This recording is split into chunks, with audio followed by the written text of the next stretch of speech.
They say a car is just a machine, but to Mr. Jenkins, it was a promise, a bridge. The only thing left that connected him to a little girl who still called him Grandpa and believed the world was safe as long as he held her hand. The minivan wasn't much. The paint had faded, the back seat was patched with duct tape, and the air inside smelled like time, wrapped in a fading scent of peppermint from a cheap air freshener swinging on the mirror. He'd bought it for just under $5,000 from a stranger online. It took him 3 years of graveyard shifts at a warehouse to save up. No holidays, no breaks, just long nights and sore knees, because Amara needed to get to school without walking 4 blocks in the cold. Mr. Jenkins was 63, a quiet man with a stooped back, weathered skin, and a silence that most people mistook for weakness. He'd been a security guard, a janitor, a doorman. But after his daughter passed away suddenly, he took on one more title, full-time guardian to a little girl who still drew pictures of him with a cape. Amara was 11, with big brown eyes and wild curls. She didn't ask for much, just to ride in the back seat with the window rolled down, to feel the city go by as her grandpa hummed along to old jazz tunes on the radio. Once a week, she'd beg to take the bus downtown, just to sit by the statue of a soldier and watch the pigeons gather. But gas was expensive, and dreams, he'd learned, could wait. What couldn't wait was the promise he made. I'll be the one who gets you to school every morning, no matter what. That promise was what kept him going. The morning they got pulled over, he was wearing a white shirt he'd ironed the night before. He fastened Amara's seatbelt, started the engine, and drove slow, because some things are worth driving slow for. But barely 4 blocks in, the flashing lights came, the sirens, the suspicion. A black man, an old van, no official title transfer. The officer said the car had been reported stolen 3 weeks prior. Mr. Jenkins tried to explain about the handwritten bill of sale, the boy who brought the car to his house, the cash he'd handed over in a kitchen that still smelled like soup. But no one listened, or maybe they did and chose not to hear. Amara cried. Mr. Jenkins did not. 2 days later, they released him without charges. But the headlines had already done their job. Elderly man detained for suspected vehicle theft. Investigation pending. No correction followed, just a summons. For obstructing justice. For daring to drive a van he paid for, because someone else had failed to file a piece of paper. He still makes coffee at 4 a.m., still folds his shirts with the care of a man who's never taken anything for granted. But something is missing now. Not dignity. He still has that. Maybe faith. Maybe the quiet belief that justice would come if you just waited long enough. The van sits outside unmoving. He's preparing for court now, where he will stand and try to prove that he is not what they say he is. And every time Amara asks, "Grandpa, why did they take you?" he answers with a silence that says more than words ever could. Because in a courtroom where names like Jenkins are just lines on a docket, one small life is waiting to become a tragedy, or a turning point. A few weeks after that morning, the one that rerouted his life without asking, Lyle Jenkins's name appeared quietly on the docket of Criminal Court Number 5. Just another name, another case, silent, unremarkable. But to one man that name meant something. Frederick Harlan, lead prosecutor. He personally signed off on pressing charges, a move unusual for such a trivial matter as purchasing a used vehicle without proper paperwork. It wasn't about duty, it was personal, revenge disguised in legal procedure. 3 years earlier, in Brooksville, a forgotten pocket of the inner city, the mayor's office had announced a sweeping urban renewal plan. On paper, it promised new parks, schools, and shopping centers. But underneath, it meant eviction. Hundreds of families, most of them working class, black, and barely getting by, were to be pushed out of homes they'd lived in for decades, with compensation that barely covered a moving van, let alone a future. Harlan wasn't just the city's legal point man on the project. His brother, a developer, had already secured the primary contract for Phase 1, and Harlan had said in a closed-door meeting that no one forgot, "Just push the paperwork through. The residents won't be able to hold up anything." But someone did. Lyle Jenkins, then head of the Brooksville Tenants Council, stood up. Not with a megaphone, not with picket signs, but with copies, hundreds of them, of petitions, meeting notes, legal filings. He printed flyers, hosted over 60 neighborhood meetings, helped residents file formal complaints to the state, then to federal agencies. The project stalled for over a year. Budgets were rerouted. Media coverage grew. Harlan's brother eventually withdrew from the project. And although Harlan smiled for the press, behind closed doors, he'd muttered once, "Jenkins is the kind of man who slows the system down, a roadblock pretending to be a moral compass." He didn't forget. And when Jenkins's name showed up on the charge list because of a beat-up van and a missing signature, Harlan saw an opportunity. No need to overplay it. Just let the system do what it always does. Grind him down through quiet indifference. The hearing took place on a damp Tuesday morning. Courtroom 2, third floor. Fluorescent lights buzzed overhead. Everything looked tired, including the justice. Presiding was Judge Margaret Elwood, known for her icy professionalism and textbook-neutral rulings. On paper, she was unbiased. In reality, she had once received a full scholarship from the Harlan Civic Foundation, a philanthropic initiative started by the prosecutor's family years ago. The connection had been investigated. Once. It went nowhere. No formal conflict found, they'd said. When Jenkins stood before the court, every card was stacked against him. He had no lawyer, didn't understand the forms. His request for public counsel was invalid. The final signature box had been left blank. When he tried to explain, Judge Elwood interrupted. "This courtroom is not the place for personal narratives. The court recognizes official pleas only." And Harlan? He barely raised his voice. "The vehicle lacks legal ownership transfer. Defendant was found in possession. No rebuttal, no contract, no legal counsel. It'd be a simple case if he weren't poor," someone muttered in the back. No one asked why a 63-year-old grandfather would buy a used van from someone he barely knew. No one asked why the vehicle was reported stolen after it was sold. No one asked why Harlan, a lead prosecutor, was involved in something so minor. Maybe no one dared. "In this courtroom," a former junior DA once said in an anonymous interview, "what matters isn't the evidence, it's who you know." Jenkins left that first hearing with no real grasp of who was behind the accusations or why. He didn't ask questions, but if someone had looked closely at his eyes that day, they might have noticed something fading. Not anger, not even fear, but the quiet erosion of the last thing he once believed in. That truth, even when small, still carries weight. Some moments last no longer than a few seconds, but still, they can reroute the course of an entire life. That afternoon, Jasmine Crockett had just finished lunch with an old law school friend, a professor of criminal justice now, at a quiet little cafe on the corner. The TV above the counter was playing the local news, a minor house fire, a school parade, and then a grainy shot of Courtroom 2.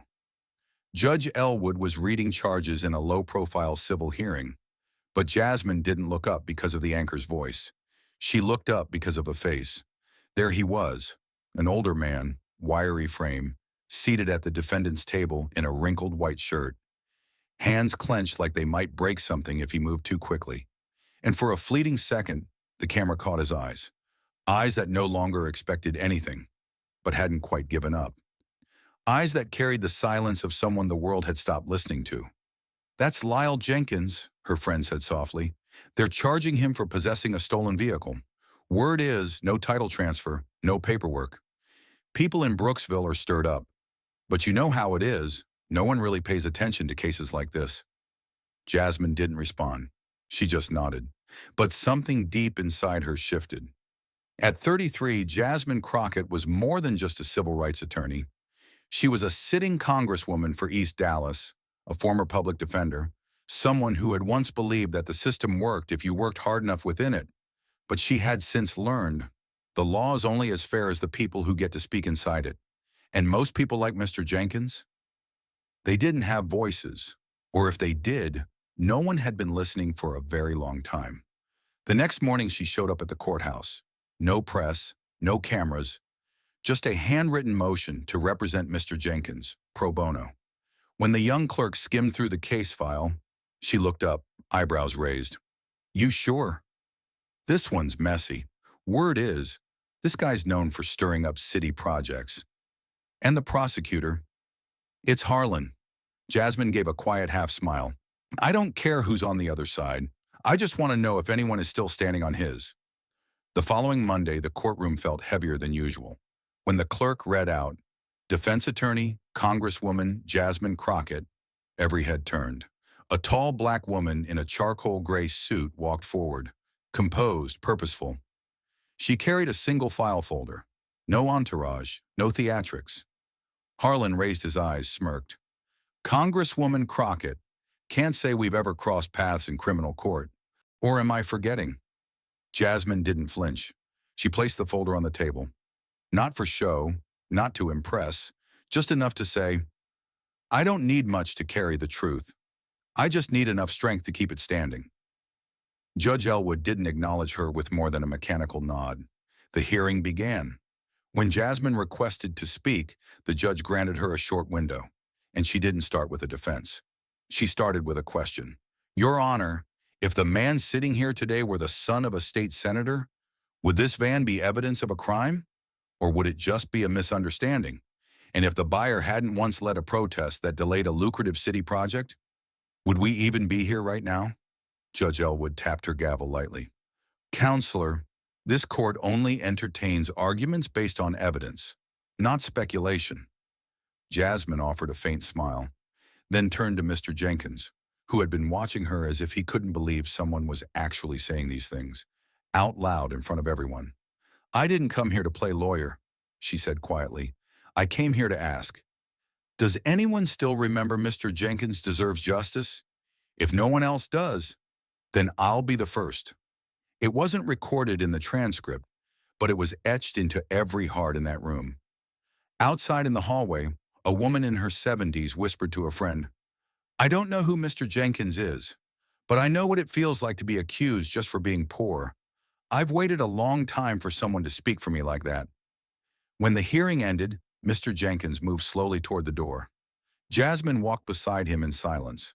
As he paused, unsure, she gently placed a hand on his shoulder. I can't promise we'll win, she said, but I promise you this. I won't let you bow your head again. And then they walked on, not as attorney and defendant, but as two people who had both decided they would not take another step backward, even if the road ahead was stone cold and uphill. 3 nights after the hearing, Jasmine sat alone in her office. Rain tapped softly against the windows. On her laptop screen, the DMV records for a used Dodge Caravan were pulled up, blurry, inconsistent, almost unreadable. The seller had left half the fields blank. A dead lead, she thought. But then tucked inside a forgotten email archive, a receipt appeared, a digital payment, a name, Tyler Harlan. She let out a breath that felt heavier than it should. Tyler, no one else but the nephew of Frederick Harlan, the lead prosecutor. The next morning, Jasmine drove out to the address on the receipt, a worn-down house on the edge of town. A doorbell camera blinked. She didn't say who she was. She just said one sentence. If you've got a conscience, you should know. A 63-year-old man is paying the price for your mistake. The door creaked open. Tyler, a thin, anxious young man in his early 20s, stood there. At first, he denied, dodged, fidgeted. But Jasmine didn't press. She didn't raise her voice. Her questions came slow and steady, each one landing like a quiet truth he couldn't ignore. Eventually, the truth came out like a blade that had been hidden too long. Yeah, I sold him the car, in cash. We texted. There's an email.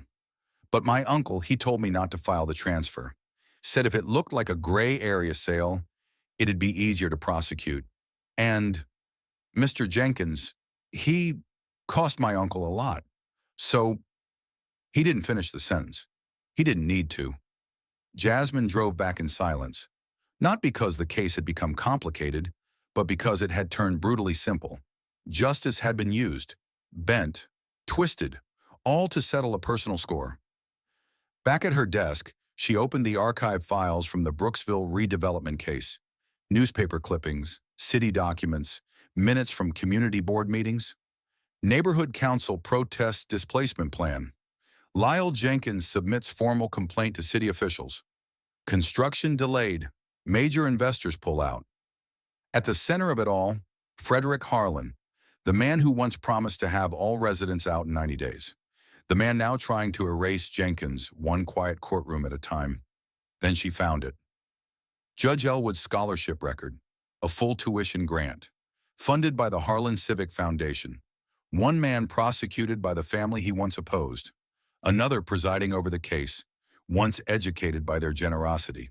A $5,000 car, Jasmine wrote in her investigation journal, is all it took to crack open a courtroom built on robes and silence. When she presented her findings to her legal advisory group, no one spoke at first. Finally, an older man in the corner of the room said softly, "You have no idea what you're stepping into." Jasmine looked at him, steady. "I do," she said. "I'm stepping into a space where a 63-year-old man was handcuffed because he chose to do the right thing in a city that forgot how." The leak began. Screenshots of the emails between Tyler and his uncle began circulating online. A local news channel ran the headline, "Crockett accuses prosecutor of withholding key evidence in vehicle case." Brooksville residents regrouped. Someone taped a handwritten note to Mr. Jenkins' door. "You're not alone." That night, Jasmine left the office late. The rain had stopped. On her desk, a thin file folder, nothing flashy, but inside it, the seeds of something that could undo a system no one thought could be moved.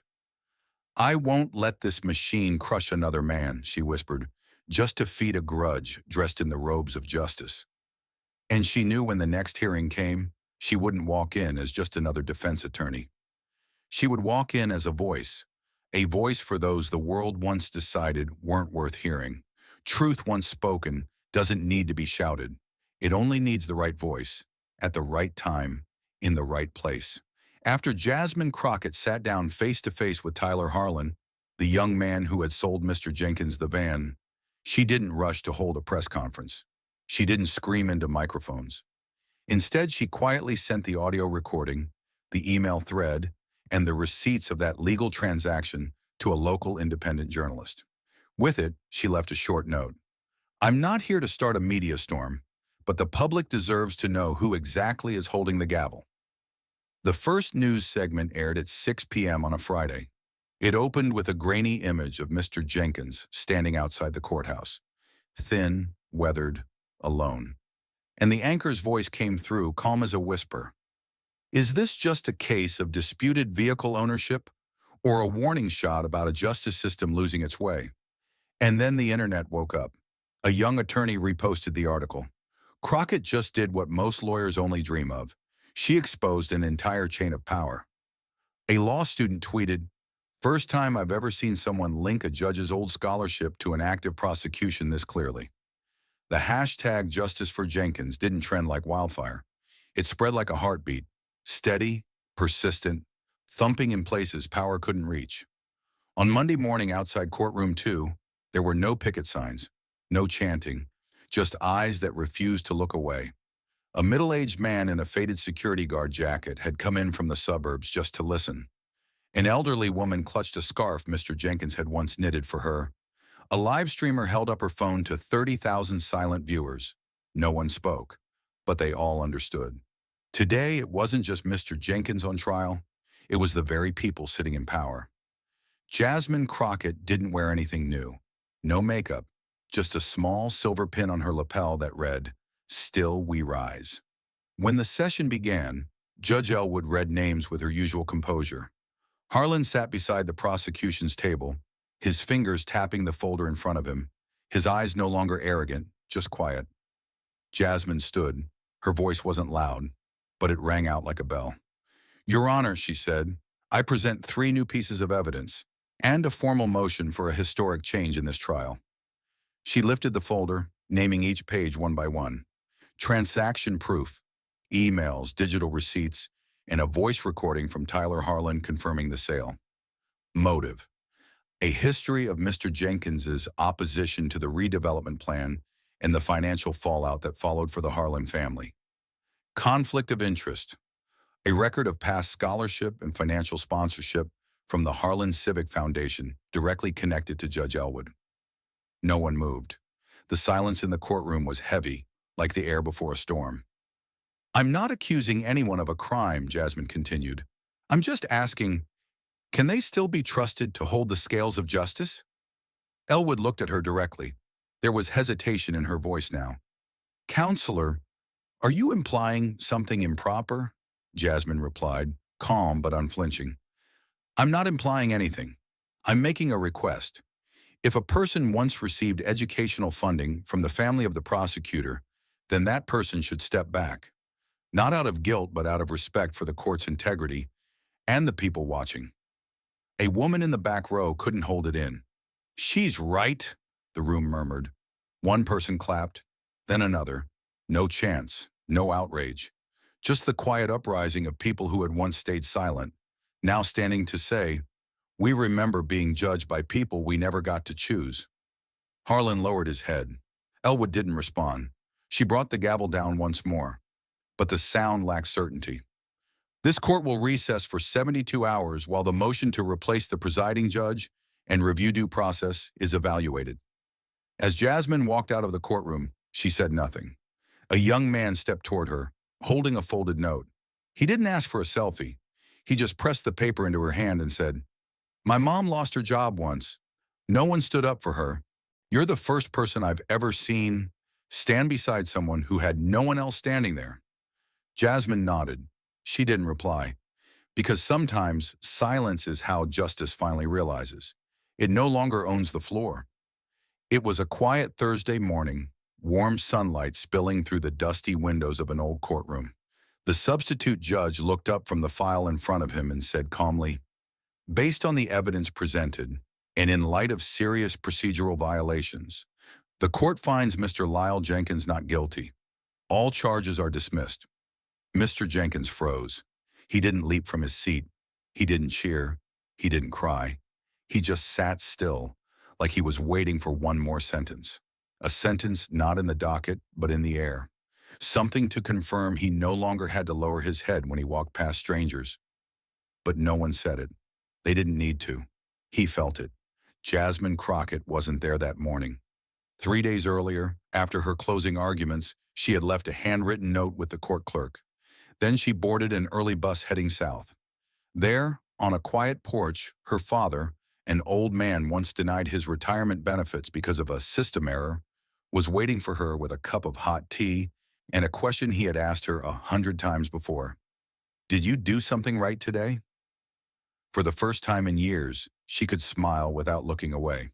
The Jenkins case didn't make headlines. There were no Pulitzer pieces, no breaking news segments. But in Brooksville, people shared a 27-second video.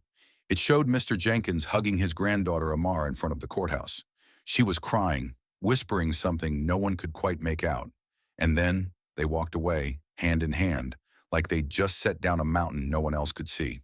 3 days later, the old Dodge Caravan was spotted rolling slowly down the narrow street to the elementary school. Amara was in the back seat, hair tied up, smiling at her grandpa through the rearview mirror. Taped to the back window was a handwritten sign, "The Super Duo, we're back." No one stopped them. No one asked for documents. No one questioned a thing, because this time justice walked with them not on paper, but in the quiet recognition of those who watched them pass. At Jasmine's small law office in Dallas, her assistant found a torn scrap of paper tucked inside her worn leather notebook. On it, written in her handwriting, "When we dare to speak what's right, the darkness has nowhere left to hide." Beneath it, just one long underline, a promise that needed no embellishment. Years later, people would still mention the Jenkins case, not as a landmark ruling, not as legal precedent, but as a quiet reminder that sometimes justice doesn't arrive with fanfare. It just needs one person brave enough to light the match, not with force, not with power, but with something simpler, the willingness to stand beside someone who has no one left to stand beside them. Because in the end, justice isn't written in the verdict. It's written in how we treat the weakest among us,